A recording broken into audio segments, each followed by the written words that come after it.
उपस्थिति के लिए जो उसने हम में से प्रत्येक के जीवन में दी है। और हम परमेश्वर को धन्यवाद देते हैं उसके इस सुंदर वचनों के लिए जो कि हमें प्रदान की गई है, जो कि हमारे जीवन के हर एक परिस्थिति में, चाहे वो आनंद का है या चाहे दुख का है, चाहे सुख का है, हर एक संदर्भ में, हर एक परिस्थिति में लागू होता है। और कुछ समय हम जो है परमेश्वर की उन्हीं वचनों पर ध्यान देंगे। और हम यदि आज के इस दिन के अवसर को देखें तो आज 26 जनवरी है। आज का दिन जो है वो बेहद खास है, जो हमारे अस्तित्व, हमारी स्वतंत्रता और हमारी एकता की याद हमको दिलाता है। और इसी गौरवशाली दिन पर हम संगीत की इस अद्भुत कला और उत्सव को मनाने के लिए यहाँ पे एकत्रित है, जो कि परमेश्वर की महिमा के लिए गीतों को गा करके हम करेंगे। संगीत केवल मनोरंजन नहीं है बल्कि आत्मा की अभिव्यक्ति है। प्रतियोगिता से पहले आइए हम इस वचन पर कुछ देर अपने मन को केंद्रित करेंगे। और भजन संहिता उसके 33वें अध्याय उसके 3रे पद में इस प्रकार से लिखा है, उसके लिए नया गीत गाओ, जय जयकार के साथ भली भांति बजाओ।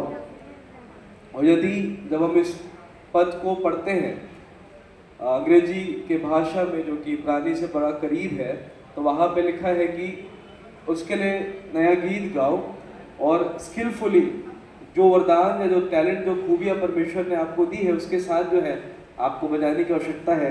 ऐसा परमेश्वर का वचन जो है हमको यहाँ पे निर्देशित करता है। पहली जो बात है वो है नया गीत। नया गीत जो है वो हमारी अपनी मौलिकता को जो है दर्शाता है। इस वचन में यह नहीं कहा गया है कि किसी की हुबहू नकल करना है, बल्कि आप कहते हैं कि नया गीत गाओ। भले ही आप कोई पुराना प्रसिद्ध गीत गा रहे हो, लेकिन जब वो आपके गले से निकलता है, आपके अनुभवों से जुड़ता है, तो वह नया गीत जो है वो हो जाता है, किन अनुभवों से जो परमेश्वर ने हमारे जीवन में दिया है। और आज उसी प्रकार से हम माफ करेंगे, गणतंत्र दिवस पर हम याद करते हैं कि हमारा देश अनेक अलग अलग आवाज़ों से मिलकर के बना है। ठीक उसी तरह दुनिया को दूसरी लता मंगेशकर या फिर अरिजीत सिंह की आवश्यकता नहीं है, पर दुनिया जो मांगती है वो है आप खुद या मैं खुद, जो कि अपने आप में एक अद्भुत सृष्टि है, जैसा कि परमेश्वर का वचन हमसे कहता है। दूसरी जो बात है वो है निपुणता से बजाओ। जैसा इसमें लिखा हुआ है कि भली भांति बजाओ, निपुणता से बजाओ। तो परमेश्वर जो है हमारे कठिन अभ्यास और समर्पण को जो है वो देखता है, उसकी सराहना करता है। परमेश्वर हमारी मेहनत को जो है इज्जत देता है। हमने जो रियाज किया है, प्रैक्टिस करी है, जो सुर आपने साधे हैं, वो आपकी निपुणता है। कला में निपुणता का मतलब होता है आप अपने उपहार या टैलेंट जो परमेश्वर ने आपको दी है उसको अच्छी रीति से जो है चमकाते हैं। बाइबल में लिखा है कि परमेश्वर ने जो चीज़ें हमें दी है उसको हमको और भी चमकाने की आवश्यकता है।